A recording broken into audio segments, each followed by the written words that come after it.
लोक प्रशासन द्वितीय वर्ष की कक्षा में मैं आपका स्वागत करता हूँ। आज का शीर्षक है निर्वाचन आयोग। देखिए, किसी भी लोकतंत्र की सफलता इस बात पर निर्भर करती है कि वहाँ पर सरकारों के जो संचालक हैं, जो जनप्रतिनिधि हैं, उनका चुनाव कितने निष्पक्ष तरीके से होता है। क्योंकि लोकतंत्र का मतलब है जनता का, जनता के लिए और जनता के द्वारा शासन। तो जनता तो शासन व्यवस्था में संपूर्ण रूप से भागीदार नहीं हो सकती, इसलिए प्रतिनिधि व्यवस्था का प्रतिनिधि चयन की व्यवस्था की गई है। यानी जनता के प्रतिनिधि जो होंगे, यानी उनकी आकांक्षाओं के, उनकी समस्याओं के, उनकी जो ज़रूरतें हैं उनको समझने वाले व्यक्तियों का नागरिक जो है चयन करें, उनका निर्वाचन करें और वो उनकी ज़रूरतों को ध्यान में रखते हुए सरकार बनाए, सरकार का संचालन करें और सरकार की नीतियाँ ऐसी हों जिससे जिन लोगों ने उन्हें चुना है उनकी ज़रूरतों के अनुसार वो राज्य की संप्रभु शक्तियों का प्रयोग करते हुए लोक नीति का निर्माण करें। इसलिए किसी भी लोकतंत्र की जो शुरुआत है वह इस बात पर निर्भर करती है कि क्या वास्तव में जो जनप्रतिनिधि हैं वो सही तरीके से चुने गए हैं या नहीं। यदि यह प्रक्रिया ही दोषपूर्ण है, यानी ऐसे लोग चुनकर आ गए हैं जो वास्तव में जनता के प्रतिनिधि नहीं हैं, तो फिर ये लोकतंत्र का कोई अर्थ नहीं रह जाता है, ये अपना अर्थ खो देता है। इसीलिए आवश्यक है कि जनप्रतिनिधियों का निर्वाचन वास्तविक तरीके से हो, सही तरीके से हो और ऐसे लोग चुने जाएं जो वास्तव में जिनको जनता का समर्थन प्राप्त है या जो जनता की आवश्यकताओं और अपेक्षाओं को सही तरीके से समझते हैं और उनकी बातों को के अनुसार ही, उनकी ज़रूरतों के अनुसार ही लोक नीतियों का निर्धारण करते हैं। तो भारत में इस बात को संविधान निर्माताओं ने बहुत अधिक महत्व दिया कि निर्वाचन की जो व्यवस्था है वो व्यवस्था कार्यपालिका को न सौंपी जाए। इसके लिए एक निष्पक्ष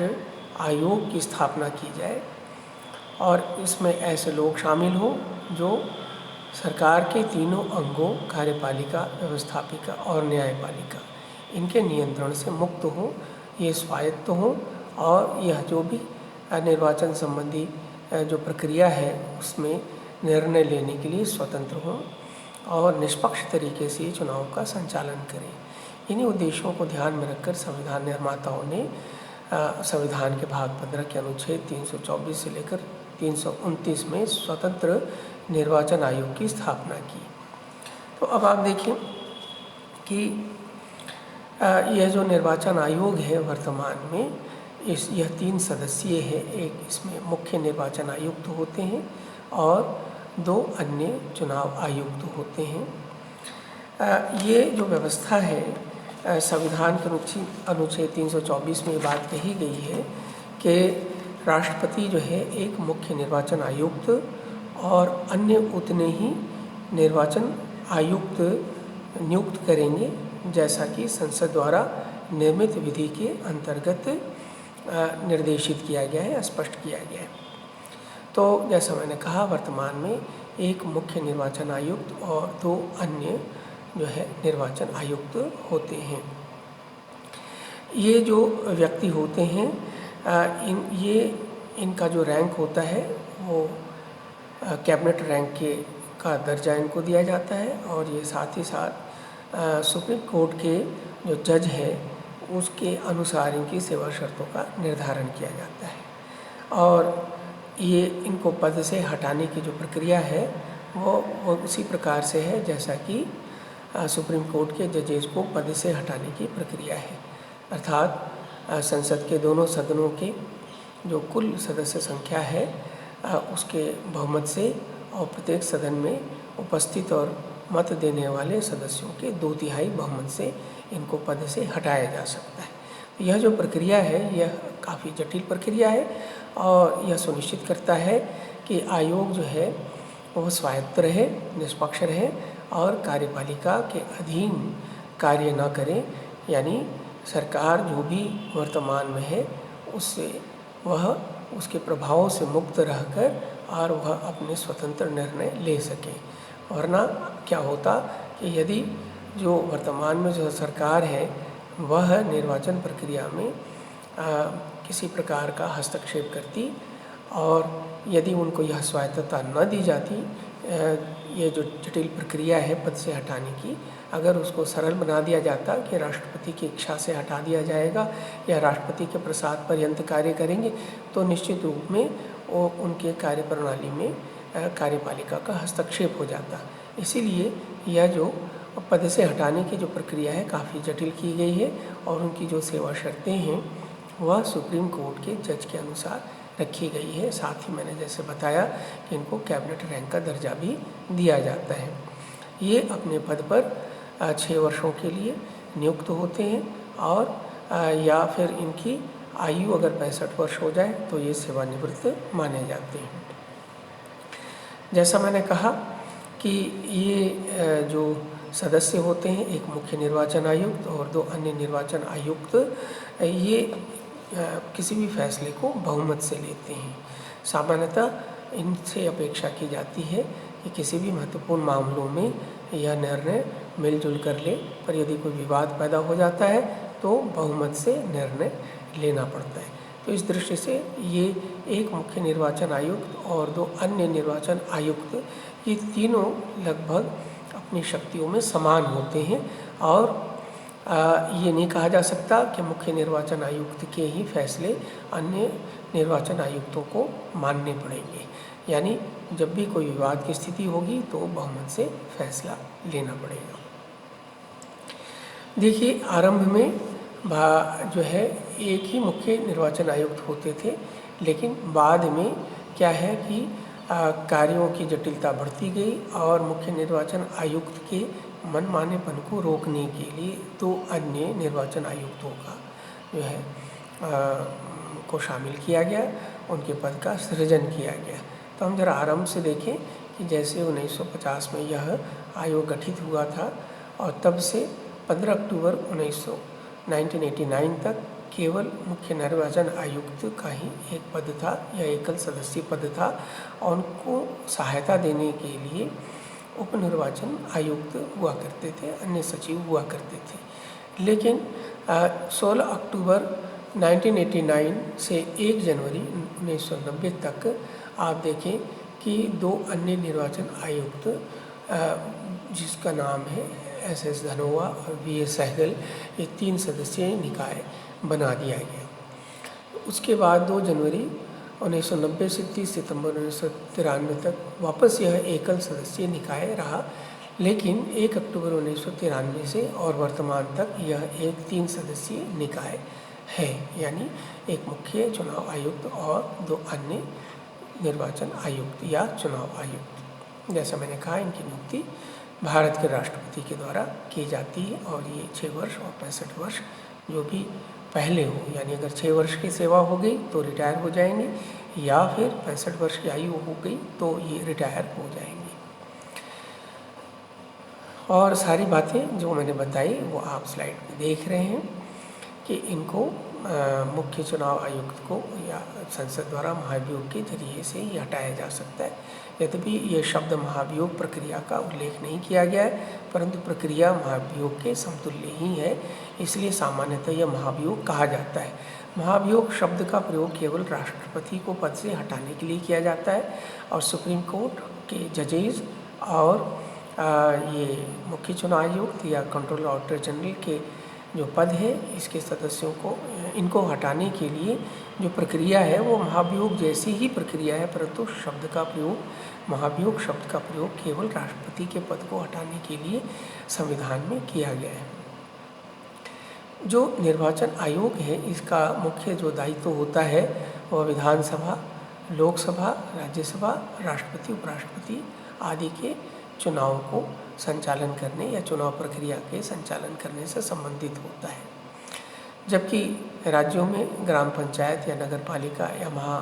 नगर परिषद और तहसील एवं जिला परिषद के चुनाव की जो व्यवस्था होती है वह राज्य निर्वाचन आयोग के द्वारा की जाती है। अब आप देखिए कि ये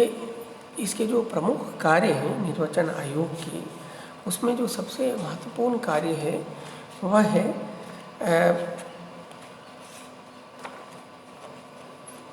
निर्वाचन क्षेत्रों का सीमांकन या परिसीमन करना। ये एक बड़ा महत्वपूर्ण कार्य है। इसके लिए 1952 में एक परिसीमन आयोग का गठन किया गया।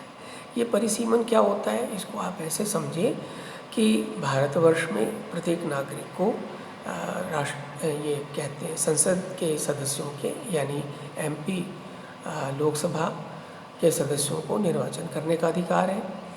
और उनको राज्यों के विधानसभा के सदस्यों MLAs को चुनने का भी अधिकार है। तो प्रत्येक नागरिक को इसमें भाग लेना है। तो अब यह देखना पड़ता है कि कितने जनसंख्या पर एक MP या कितनी जनसंख्या पर एक MLA चुने जाएंगे। अब इसको यह देखना होता है कि जो भी निर्वाचन क्षेत्र है, प्रत्येक निर्वाचन क्षेत्र से में जो नागरिकों की संख्या है वो बराबर होनी चाहिए यथासंभव। यानी यह तो संभव नहीं कि बिल्कुल एक ही प्रकार की जनसंख्या के आंकड़े हों, परंतु कोशिश ये की जाती है कि लगभग बराबर जनसंख्या पर आधारित यह चुनाव हो। यानी जो MP राजस्थान से चुना जा रहा है वो जितने जनता का प्रतिनिधित्व करता है उतनी ही जनता का प्रतिनिधित्व जो है वह UP या गोवा या केरल के राज्यों से चुनकर आए MP का होना चाहिए। यानी प्रत्येक MP का जो निर्वाचन आधार है वह बराबर होना चाहिए। लेकिन आप ये जानते हैं कि भारत में जो नागरिकों को कहीं भी आने जाने और बसने की स्वतंत्रता दी गई है। तो एक चुनाव जो हुआ, आज जो चुनाव हुए 5 वर्ष के बाद दूसरा चुनाव होगा, इस बीच जनता एक क्षेत्र से दूसरे क्षेत्र में माइग्रेट करती है नौकरी के लिए या अन्य व्यवसाय के लिए, अन्य कारणों से। मान लीजिए कोई राजस्थान से चलकर और उत्तर प्रदेश में जाकर बस गया तो उसकी वोटिंग राइट्स तो बनी रहेगी, वो एक नागरिक है, उसको चुनाव करने का, चुनाव में भाग लेने का अधिकार है। लेकिन अब उसका जो निर्वाचक नामावली है उसमें राजस्थान से हटाकर उसको UP का बनाना, उत्तर प्रदेश के निर्वाचक नामावली में जोड़ना पड़ेगा। तो ये जो माइग्रेशंस होते हैं इसकी वजह से, यानी कि जनता एक जगह से दूसरी जगह जो जाती है, नागरिक एक जगह से दूसरी जगह जाते हैं, तो उन एक जगह से नाम हटाना और दूसरी जगह नाम जोड़ना ये एक प्रक्रिया, महत्वपूर्ण प्रक्रिया है। और यह सुनिश्चित करना कि प्रत्येक निर्वाचन क्षेत्र से जो संख्या है, निर्वाचकों की संख्या, वो बराबर होनी चाहिए। तो यह एक लगातार चलने वाली प्रक्रिया है और प्रत्येक जो निर्वाचन होता है, चुनाव होते हैं, उसके पहले निर्वाचकों की नामावली तैयार की जाती है और यह देखा जाता है कि प्रत्येक जो है निर्वाचन क्षेत्र में जनसंख्या लगभग समान हो। तो इसके पीछे एक और उद्देश्य यह होता है, यह देखना कि निर्वाचक नामावलियाँ तैयार करने या निर्वाचन क्षेत्रों का सीमांकन करते समय यह भी देखा जाता है कि जो जनसंख्या का जो स्टैटिस्टिक्स है, जो आंकड़े हैं, वह अपडेट होने चाहिए। यानी कि जो पिछली जनगणना हुई है उस आधार पर जो है